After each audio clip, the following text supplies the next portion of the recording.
Suivez-nous, on vous emmène ce matin visiter Pennes. Accroché au sommet d'un éperon rocheux, ce village médiéval du Tarn est dominé par les vestiges spectaculaires de sa forteresse.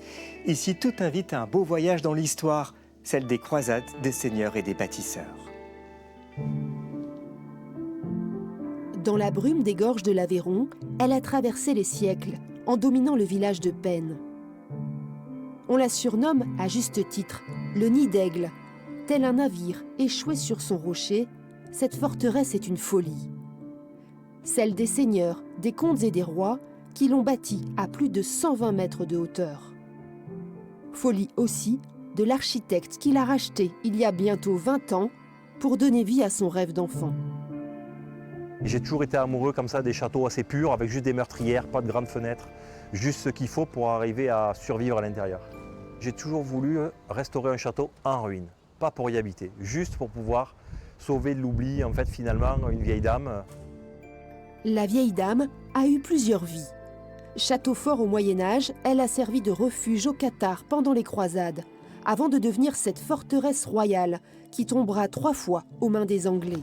Ça laisse vachement place à l'imagination, tous les châteaux comme ça un petit peu en ruine. Et on peut se projeter au Moyen-Âge et essayer de visualiser un petit peu comment ça pouvait être à l'époque.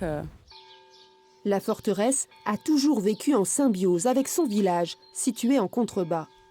L'ensemble attire plus de 30 000 visiteurs par an, aimantés comme ces Bretons qui n'avaient pas prévu de s'y arrêter. On a aperçu ce nid d'aigle absolument perché, absolument estomacant, il n'y a pas d'autre mot. Et on découvre en plus des très jolies rues, des maisons superbes. Des chemins paisibles où les Pennols, les habitants de Pennes, comme Jacqueline Marquez, viennent chercher leurs souvenirs d'enfants. Voilà où habitait notre carillonneur et qui était en même temps garde champêtre. Alors il y en a beaucoup qui disent c'est trop calme, il n'y a personne. Si, moi je m'y plais. L'épicière de la commune y est aussi pour quelque chose. Bonjour. Ça va? Ça va et toi? Ici, les clients peuvent se servir eux-mêmes le café, s'entraider et partager les nouvelles du village. Est-ce que ça a des inconvénients de vivre sur un pic comme ça, sur un roc un peu à l'écart de tout? Non, ça a que des avantages. Parce qu'on est tranquille, on a plein de vues magnifiques, on peut aller marcher, courir, faire du vélo. Juste se poser là sur le banc et regarder le château, c'est magnifique le matin.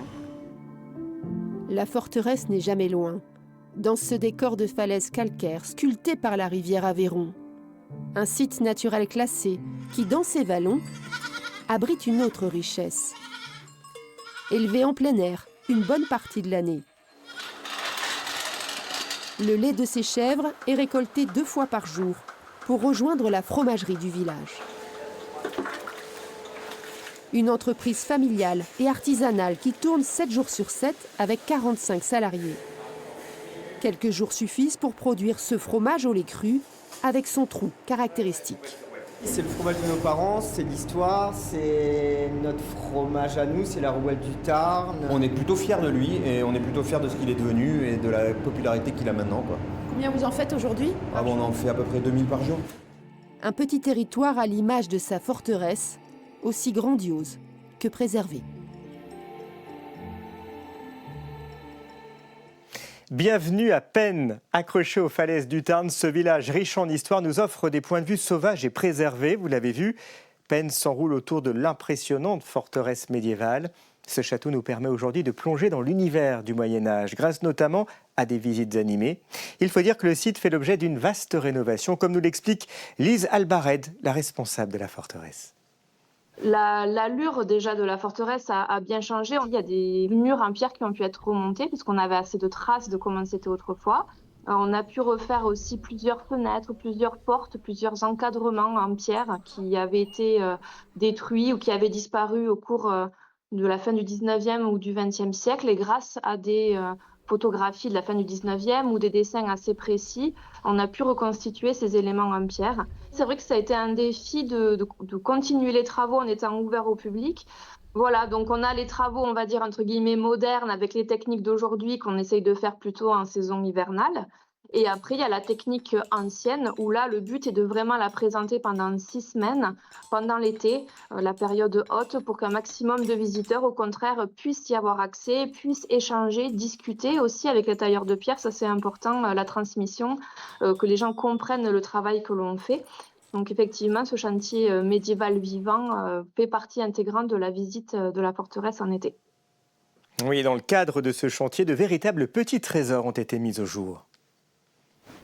Alors au niveau des fouilles, on a trouvé des objets de la vie quotidienne comme des dés en os qui sont tout petits mais qui sont en très bon état, où on retrouve les faces qui sont sculptées.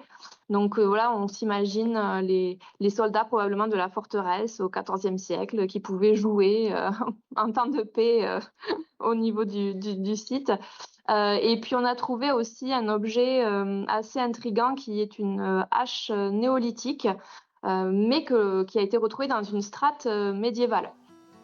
Oui, des pièces exceptionnelles que vous pouvez voir de plus près dans l'espace muséographique qui a été installé dans la forteresse. Et une fois cette visite terminée, eh bien rejoignez la forêt de Grésinier. C'est l'une des plus grandes forêts de chênes d'Europe. Plusieurs parcours, dont le Sentier du patrimoine, donnent la part belle à l'histoire, inattendue parfois, avec l'existence par exemple d'anciens fours à verre. Ici, jusqu'au 19e, des verriers utilisaient le grès de la forêt pour donner cette couleur bleutée. Et vous le savez, chaque jour, nous profitons de ces découvertes pour aller un peu plus loin. À 25 km de Pennes, ne manquez pas le village de Cordes-sur-Ciel. Perché sur une colline du Tarn, cette ville médiévale porte bien son nom puisque, vous le voyez, elle semble flotter dans les nuages les matins brumeux. Passez une très belle journée sur France Télévisions.